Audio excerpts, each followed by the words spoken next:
Pedophilia, robbery, rape, slave trading, terror, and torture. These are the things you read about when you read Muslim sources on the life of Muhammad. Sadly, Muslims don't read their own sources. They blindly listen to their leaders and apologists who tell them that Muhammad was the most wonderful man who ever lived. Since Muslims will never hear the truth about their prophet from their leaders and apologists, and since nothing you can do will ever convince them to open up some books and read about the man they're trusting to guide them to paradise, the task falls to us to tell them the facts about Muhammad.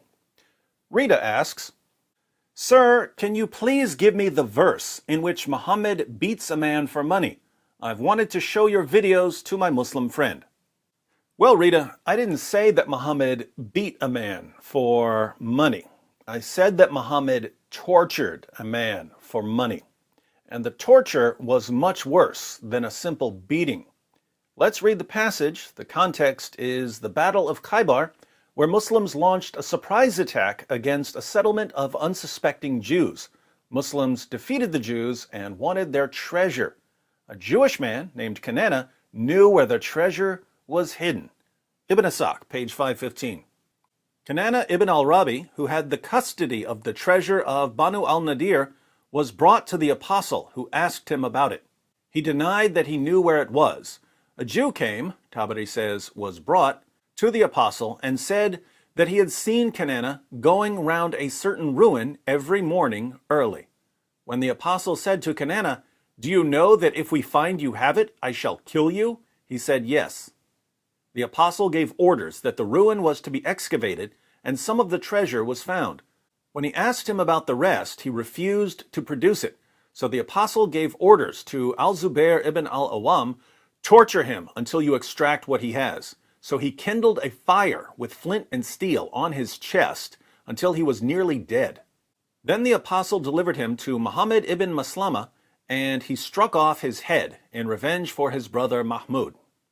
So Kinana knew where the treasure was hidden, but he refused to tell Muhammad. Muhammad ordered one of his followers to torture Kinana, and al-Zubair used flint and steel to light a fire on Kinana's chest. This means, of course, that Muhammad affirmed brutal torture as a method of extracting information from one's enemies. Now, we could go into more detail and read about Muhammad taking Kinana's wife, Safiya bint Huyay, for himself after the Battle of Khaybar. Safiya's father, Huyay, was beheaded by Muslims for opposing Muhammad. So Safiya married a false prophet who had executed her father and tortured and killed her husband.